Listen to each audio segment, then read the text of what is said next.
and welcome, Star Wars fans, to this week's episode of Duel of the Ranks, a show where we debate takes so hot that they'd melt a planet with twin suns.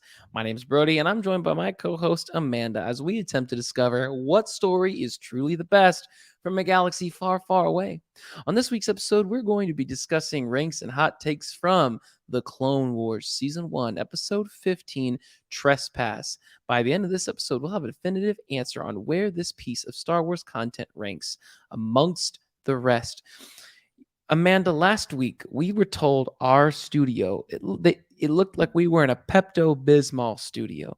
It just keeps going down in quality. I don't think it's going down. I think it's offering more sponsorship opportunities. Yeah. So give us money, please. That's yes, what this is especially all since for. like Barbie Pink is kind of like the biggest like marketing Yeah, we're business just on boom brand of with the world year. right Yeah, now. we are. We're leaning into it. Yeah, we're just steering right into the skid and saying, Barbie, give Yeah. us money. Yes. Please. You gave everyone else money at Yeah. $154 million for your marketing campaign. Barbie, sponsor us so we can talk about Star Wars. Yeah, a Barbie Star Wars episode. I'm down. Actually, some good energy right there. you know, there are a lot of Barbie like movies. Like Barbie has her own like cinematic universe. Yep. So I think there is a potential opportunity for a Barbie Star Wars crossover. See, right there. All I'm saying is I'm gonna get canceled. we're gonna get canceled, but that's not for this reason. Something else. I'm sure we'll say something on the show, and just Star Wars fans will hate us. But beyond that, maybe we'll have a Barbie podcast we can do at that point. So there's no branding behind us, but we're gonna have branding. We're gonna have stuff. It's just where we share the space with somebody else. We're making it into kind of a mix of like music and Star Wars. We've got some cool designs we're mapping out, but we're self-funded till Barbie decides to sponsor the show. So we're going to be building it ourselves, but it's going to look better. And if you're audio only, you're like, what the heck is all this? Nothing's You're changed. missing our beautiful faces. That's all you're missing. And really, everyone tells me I got a great face for radio. So I think we're fine on that too.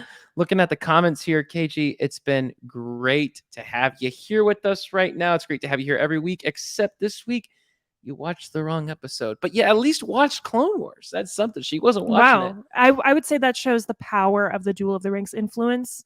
Even if they're not on target with the episodes that we're watching, that you're watching it. You're watching it. You're watching it. Let us know. What did you think of Season 1, Episode 15, Trespass? We're going to let you know what we think about it right now. Amanda, what happened in this episode? While investigating the disappearance of a clone security force, Anakin and Obi-Wan get caught in the middle of an escalating conflict between the furry territorial inhabitants of a desolate ice world and the gritty representatives of a nearby moon. I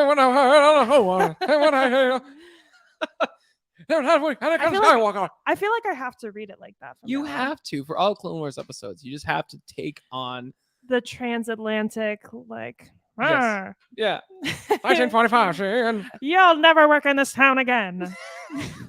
Anakin Skywalker. See? Yeah, I look, I also love that you called them the furry inhabitants of that ice. Like that's what they're just a bunch of furries. Actually, shout out to Wikipedia, because they are definitely a helpful source for all of our fact checking and stuff. So yeah, I did not write that. That was Wikipedia. But thanks. Thanks for doing it. Thanks for doing that.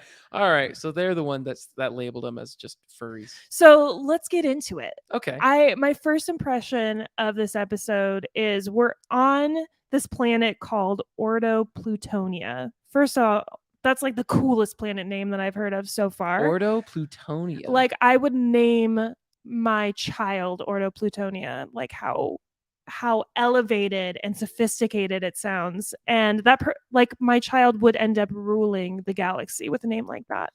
But we're on a like very icy Hoth like planet, which takes me back to Empire, of course, on Hoth. And some of my favorite early Star Wars costumes are the Hoth cold wear. Like I love their like big puffy coats that they wear. And I know that I think it was Columbia or some other big retailer did a specialty remake of the Hoth coats. I could see that. They were like $500. So how many do you have? 3.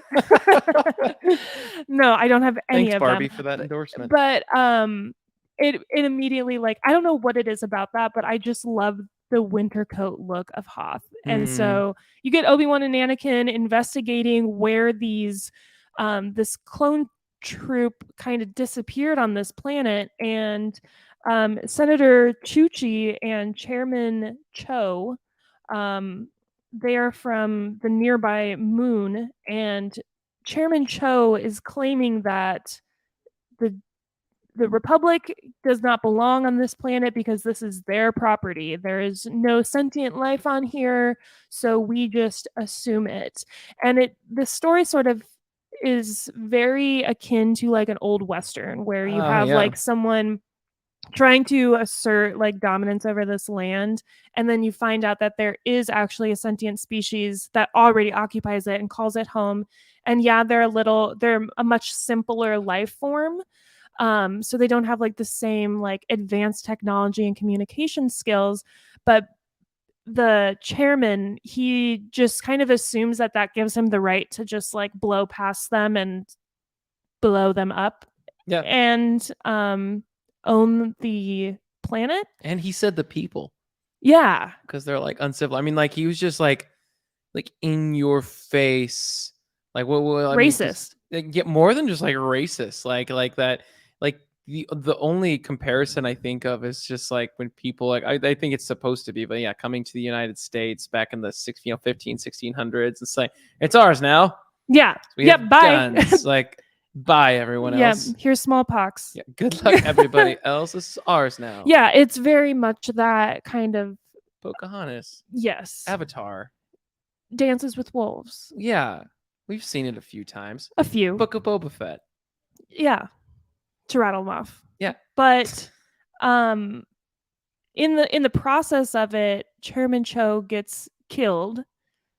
R.I.P. But also kind of glad he's dead. But he had really like there was nothing about his character that made you be like, you're redeemable for this. You know, I know that we're going to get into the characters because I know you loved the characters in this one. And for me, I think the characters took a little bit of a dip because I had a hard time like making Chairman Cho like really believable. Like he's just sort of like very much this antagonist character that's just like, well, I want to start war and I want to have this land. And there just wasn't a lot of dimension behind that type of villain in the story. I hear that. I was thinking about that too. I just think you're really, when you're put into this slot of, okay, I've got to tell a single 20-minute episode. Here's this antagonist. We're given this type of story. And I do buy that those humans exist where they're like, I want power. I'm willing to dominate others to get what I want. Not only am I willing, like it's almost like I get off on it. Like it's like my thing and whatever else, and like barking people around and getting my way. And it's worked so many times before, and I've led people, and I'm willing to die for my, and I thought that was interesting. Like, even though obviously it's only 22 minutes, I love the line where he said to Senator Chuchi earlier on, he's like, I'm willing to die for my planet. Can you say the same kind of thing? And then at the end, he said, I died for this. And that was like him, like, which that I don't want to say it added any complexity to him, but I don't think every villain needs to be super complex. Like in his mind, he was virtuous. He was righteous for what he did to the very end. He's like, I died for my planet. And then she compares it. She's like, hey, we could all die for our planet right now, but I think it's greater. I think she said, it's a great sacrifice to die for one's planet, but it's an even greater sacrifice to live for it. It might not have been a plan. It might have been whatever cause, whatever country, whatever you want to fill in the blank there. But I thought that was interesting and some like neat writing to think about. And like, what does that really mean to like stand up and actively live for what you believe in, even when it's tough? Yeah. And we also just got a storyline with Ryo Chuchi in The Bad Batch season 2. Yeah. Where she appears and is advocating for the acknowledgement of the clone forces and how they're retired and they deserve a voting spot in the Senate. And she puts her neck out to advocate for them. So this was her first time being introduced to her in this canon. And I think it showed how well her character has remained consistent, because she really is a righteous and passionate senator fighting for like all people. Yeah. And like this is the beginning of that. She was kind of timid. She wanted Anakin and Obi-Wan to go to bat for her. And she didn't have a lot of power, because like the chairman that she was with, like he kind of assumes the power, and then as he's kind of going like off the walls, Anakin and Obi-Wan are like, what are we gonna do? And she's like, I guess I can call back to my planet and get like special oversight to like step in here. So she was like ready to become a leader, and she does. Yeah. And I wonder how old she really is, because she appears really young, And to be able to like walk up to an entire like foreign species that has like no communication skills and say like, we want peace, is hard to do. Going through I don't think I could do it. Obviously, they weren't able to speak the same language there, and C-3PO helped, but it was interesting too, because like you said, the communication barrier they had there, what's his name, the chairman something, whatever, Chairman Cho. Yeah, like they gripped their like axes and spears and stuff when they saw his body language getting a bit more heated. They didn't know what he was saying, but they knew it wasn't good. And so there was something there where you could really tell, like with versus Anakin, or Obi-Wan, they gave him a big hug. So yes, there was communication there, but they were really good at reading the nature of others and what their intent was. And so I think with her, it made it pretty easy then to say like, okay, obviously friend or foe, you're a friend. And they put up tons of opportunities to say like, we're not going out of our way to hurt you guys. We just ask that you leave. Yeah. That's it. And, more often than not, like you see, like with Tusken Raiders, that's not always the case. They'll, strike first to send a message through strength. So no, I mean, a very simple story. We've seen it a lot. It's a good story. It's interesting. And personally, I love Senator Chuchi, and her role in the Bad Batch, I think, is phenomenal. And she's a lot more mature and grown up into her role at that point. So no, overall, I mean, I think she's a great character. Looking at the rankings for this episode, I ended up giving it a 73%. You gave it overall. a really high score. Yeah, I did. Yep. A C- is now really high for Clone Wars. 73. Yep. Last week you gave something a 72, so we're both kind of moving up. It's because of the characters. I gave them an 8.3 out of 10 for that area. If you're new to the show, we rank the story, characters, technical aspects, the music, and then the immersive universe. Like what's the lasting legacy of the episode, the lore, Easter eggs, those kinds of things. So yeah, characters were the number one area for me at 8.3. I know there for you it's not as high, but I don't know. I just think the characters sold it. I do love when a Clone Wars or Star Wars story gets saved by a non-Jedi. Like, I like when we get to see average people make a difference in the galaxy, because that's really hard to do.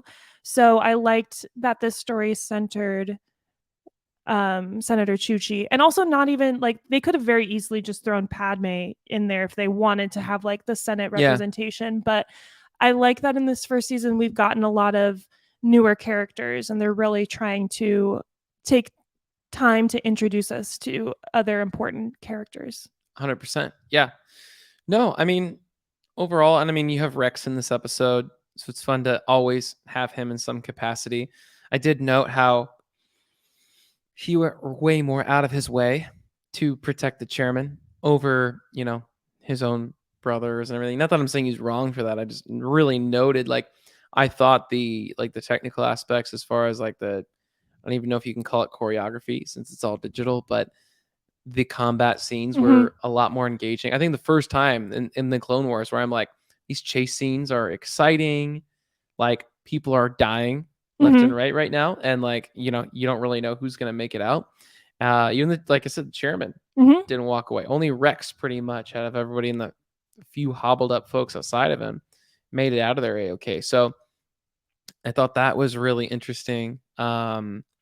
The species itself, they're called the Tals, The towels. and they are very uncomfy to look at. They're really unsettling. They kind of have like Yeah. a spider Mm-hmm. slash fly Yeah. ness Face. going on. Like they're covered in a lot of heavy fur.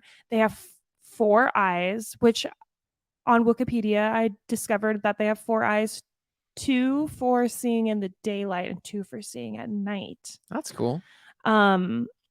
But yeah, they were really kind of upsetting, and your kiddo was kind of like, watch out, it's scary. Yeah. Yeah. Like, well, they'll be fine. Everyone's gonna end up A-okay. And then no one ended up A-okay except the main characters. Another thing that was interesting about this episode that was like a little bit more complex was how the Jedi, they really did nothing this episode, and that was kind of the whole point. Mhm. Was they were showing how that since the Jedi are so involved in the Senate now and basically are literally employees at Yeah. this point for whatever the Senate needs them to do, there were so many instances that they could have gotten involved and like people would have not died, but they were not able to because they didn't have jurisdiction over anything. And the chairman brought that up, saying, you know, you don't have any power in this situation because of A, B, C, D. And they're saying, well, we could get involved if there was this loophole, or if the senator does this or this or this. Or in the end, when the senator says, I need you guys to do this for me, he's like, oh, we can't. Remember that whole thing about like, this Mhm. is your fight. So it shows the limitations of the Jedi because they're bound not by Jedi code, but by the order of the Senate. Yeah, so really them being tied to the Senate is kind of that like ball and chain to keep sort of part of Palpatine's plan to make them like stuck to their laws and jurisdiction. Yeah.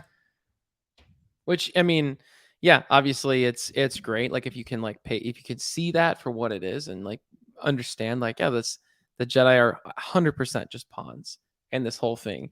Episodes like this showcase why. Mhm. And that's what I think makes episode 3 so much richer. When you do watch the prequels and you add this in, you're like, okay, you're like, yeah, like it makes a lot more sense when Mhm. you're able to take it in this granular scope like they have with the Clone Wars. So still nothing like overly amazing as of yet, but we're getting better every week. Yeah. So I mean, that's something. That's a good thing. That's something. Also, I've got a shout out for the first time in months. We've got Jeffrey Miller in the comments. So Thanks for joining, thanks Jeffrey for Miller. joining back, Jeffrey. We missed you, man. We missed you. But yeah, so overall, you gave it a 65.4. I gave it a 73.4. That puts it at a 69.4.